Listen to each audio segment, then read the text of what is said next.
Hi అండి. Welcome to my channel. So, ఈరోజైతే మనం ఇండియన్ హిస్టరీలోనే ముందు వీడియోలో మనం బౌద్ధ మతం గురించి తెలుసుకున్నాం కదండీ! సో, దాన్నే కంటిన్యూ చేస్తున్నాను. వెరీ, వెరీ ఇంపార్టెంట్ అండి ఈరోజు క్లాసు. ఎందుకంటే ఎక్కువగా రిపీట్ బిట్స్ బౌద్ధ మతంలో వచ్చేది ఇక్కడి నుంచే, ఈ టాపిక్ నుంచే. అందులోని భాగమే ఇది. సో, ఏంటంటే అవి బౌద్ధ సంగీతులండి. సో, ఖచ్చితంగా అడుగుతారు బౌద్ధ సంగీతులు. ఎప్పుడు జరిగాయి? ఎక్కడ జరిగాయి? ఎవరు నిర్వహించారు? దాని అధ్యక్షుడు ఎవరు? అని అడుగుతాడు. ఖచ్చితంగా బిట్స్ అంటూ వస్తే ఖచ్చితంగా దీన్ని టచ్ చేస్తాడండి.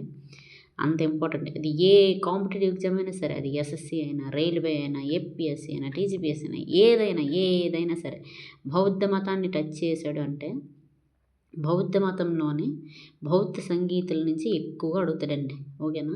సో, అవేంటో ఈరోజు ఆ 4 ఎక్కడ జరిగాయి? ఎప్పుడు జరిగాయి? ఎవరు నిర్వహించారో? దాని అధ్యక్షులు ఎవరు? మొత్తం అయితే మనం ఈరోజు తెలుసుకుందాం. ఓకేనండి. సో, లేట్ చేయకుండా అయితే మొదలు పెడదాం. ఫస్ట్‌ది సంవత్సరం అండి. నెక్స్ట్ స్థలం అది ఎక్కడ జరిగిందో, తర్వాత నిర్వహించింది ఎవరు, తర్వాత దానికి అధ్యక్షుడు ఎవరు తెలుసుకుందాం. ఓకేనా? ఫస్ట్‌దండి 483 క్రీస్తు పూర్వంలో జరిగింది. సో, స్థలం ఏంటంటే రాజగృహం అండి. రాజగృహంలో జరిగిందనమాట. సో, దీన్ని నిర్వహించిన వారు అజాతశత్రువు అండి. అజాతశత్రువు వెరీ, వెరీ ఇంపార్టెంట్. మొదటి బౌద్ధ సంగీతిని నిర్వహించిన వారు ఎవరంటే అజాతశత్రువు. దీనికి అధ్యక్షుడు ఎవరంటే మహాకశ్యప అండి. సో, ఈ బౌద్ధ సంగీత యొక్క ఫలితం ఏంటంటే ఆనందుడు సుత్తపీఠికను రచించాడు. ఉపాలి వినయ పీఠికను రచించాడనమాట. Very, very important. సుత్తపీఠికలు, వినయ పీఠికలు ఏ బౌద్ధ సంగీతంలో రచించబడ్డాయి, ఎవరిచే రచించబడ్డాయి అని అడుగుతాడు. సో, సుత్తపీఠికను అయితే ఆనందుడు, ఉపాలి అయితే వినయ పీఠికను రచించారనమాట. ఓకేనా? సో, ఇది మొదటి బౌద్ధ సంగీతం. Very, very important. 483 క్రీస్తు పూర్వం. నెక్స్ట్ రెండవది 383 క్రీస్తు పూర్వం వైశాలిలో జరిగిందండి. వైశాలి గుర్తుపెట్టుకోండి. నిర్వహించింది కాలాశోకుడండి. సో, అధ్యక్షుడేమో సభాకామి అండి. సభాకామి. సో, దీని ఫలితం ఏంటంటే బౌద్ధ మతం మొట్టమొదటిసారిగా 2గా చీలిపోయిందండి. అదేంటంటే స్థవిరవాదులు, మహాసాంఘికులు. ఓకేనా? మహాసాంఘికులు వెరీ ఇంపార్టెంట్. మొట్టమొదటిసారిగా 2గా ఎప్పుడు బౌద్ధ మతం చీలిందంటే, ఏ బౌద్ధ సంగీతంలో చీలిందంటే రెండవ బౌద్ధ సంగీతం 383లో జరిగింది. ఓకేనా? సో, ఎలా చీలిందంటే స్థవిరవాదులు, మహాసాంఘికులు. ఓకేనా? నెక్స్ట్ 251 క్రీస్తు పూర్వం అండి.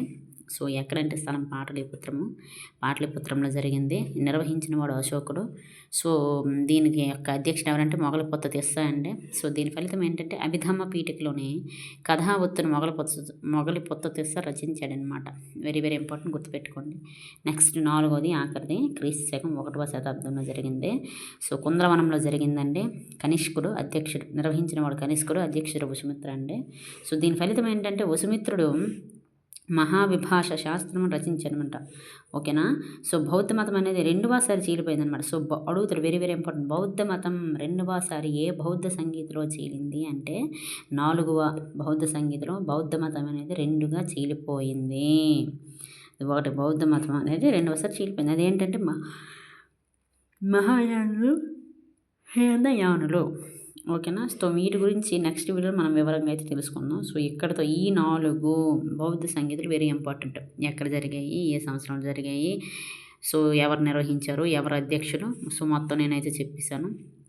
బిట్స్ ఖచ్చితంగా వచ్చే ప్లేస్ అనమాట ఇది. ఓకేనా?